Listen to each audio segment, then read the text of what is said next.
And I'm especially grateful that Susan Meade is here today to share her very powerful affirmation of faith. We're with you. Thank you. I'm so glad there's a tether right here. Okay. Good morning. Okay. My affirmation of faith encompasses many of my life experiences, choices, and outcomes. And I know that they're all encompassed, tethered to me by God's love. Just some background. I was born in Charlotte, North Carolina. My dad was a member of St. Mark's Lutheran Church. He was baptized, confirmed, and married there, so we were Lutherans. And so when I was a child, I was baptized as an infant there. With my dad's work, we ended up moving to Salisbury, North Carolina, just up the road. In the mid-'60s, I was in the 8th grade. And during that time of my life, 8th, 9th grade or so, I met Roger Meade. Thought he was a cool guy. And we fell in love in high school. I got pregnant.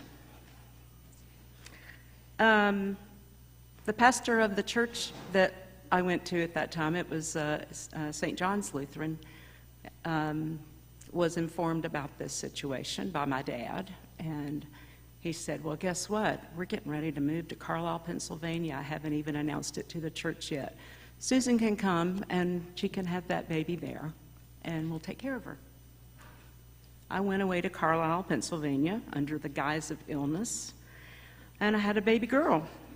And she was adopted by a loving, wonderful family that just was waiting for her. I came back home. We finished high school. I finished high school. Roger finished high school.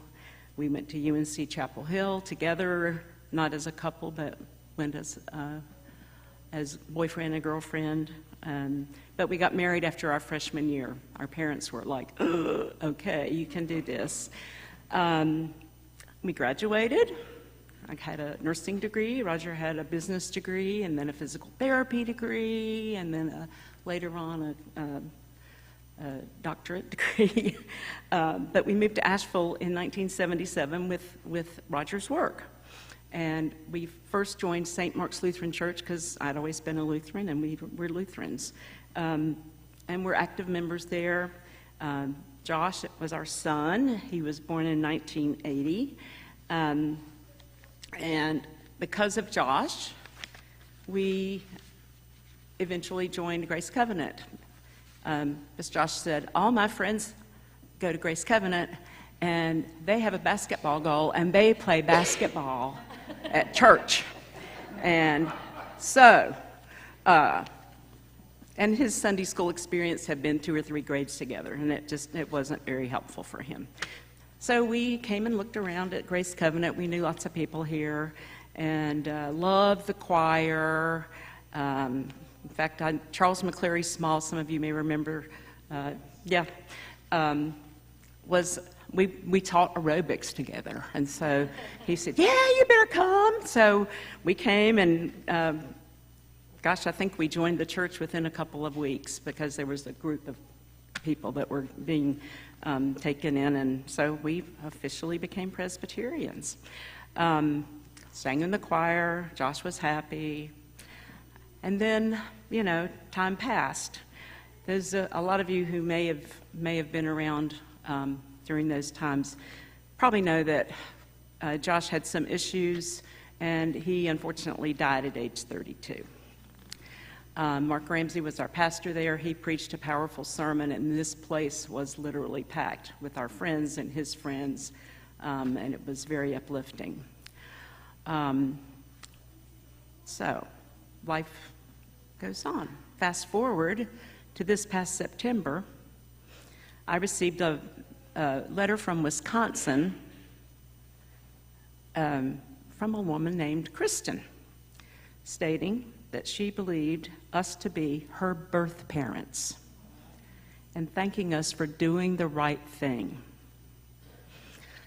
I sat there for a few minutes Roger started looking her up on the computer. I called Marcia, and we cried. And,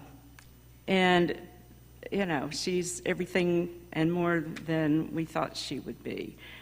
She does live in Wisconsin. She's a PhD in biology and teaches in a college there. Has two young sons, well, 21 and 20. And her husband is a biology researcher. So, just another memory about just this announcement. We had a long-range visioning team meeting that Sunday night, and it was a small attendance group. Remember? And I just told the ladies who were there, I think it was just women, wasn't it? Yeah. And just got all this love back. And then poor John Ledgerton called me the next day or that night and said, "What did I miss in the meeting?" And I went, "Sit down." And told him all about it. So just to say, my faith in God and humankind it's always been there, but wow, I'm on this new level. Our new family lives in Wisconsin. And, you know, we found ways to connect. Thank goodness for Zoom meetings. Chris has been here. She's come to the church. She went to church. And we've had a couple of trips up there. In fact, we're going there next weekend. So all I can say is, wow, my faith is in God, and God is good. Thank you.